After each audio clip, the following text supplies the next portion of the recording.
अरे अरे थांबा थांबा कोट. अरे अरे अरे काय घेतला? कूलर घेतला. कूलर घेतला? अरे पक्का मोठा कूलर घेतला. कुठचे आले तुम्ही लोक? करतगाव से. करतगावशी. अरे रे रे अरे बल्लू भाई एवढा मोठा कूलर दिला तर काहीतरी गिफ्ट दिली काय नाही? हे वडिलाला काही गिफ्ट द्या पडे ना. अन त्याला हे घ्या वडीलला पंखा बरोबर ना. बहिणीसला यो अस्त्री दोस्तीला द्या पडसी. यो दोस्ती तुम्हाला यो दादू तो राहिला दादूला काहीतरी द्या पडे. अरे दादूला सायकल दे सायकल दे वाजती सायकल. अरे भगवान पक्की मस्त सायकल देत आहे हो.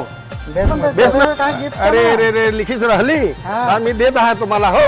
यो तुमची लिखीच वाचते हो. अरे अरे मी तो विसराला. एवढे लांबशी आले हा तो तुम्हाला थंडा पिया कोल्ड्रिंक पिया 200 रुपये माझी तरफ से फ्री. हा तुम्ही हिना इलेक्ट्रॉनिक्स मध्ये आला तुम्हाला एवढी सारी गिफ्ट मिळली बरोबर. तर तुम्ही असा काय सांगतो तुमच्या दोस्तारला काय सांगशील? तुम्ही या हिना इलेक्ट्रॉनिकला भेट द्या. इकडे सगळं काही चांगलं भेटतं आणि सगळ्या वस्तू चांगल्या भेटतात. चांगले गिफ्ट भेटतात. तुमच्या पेज फॉलो करा.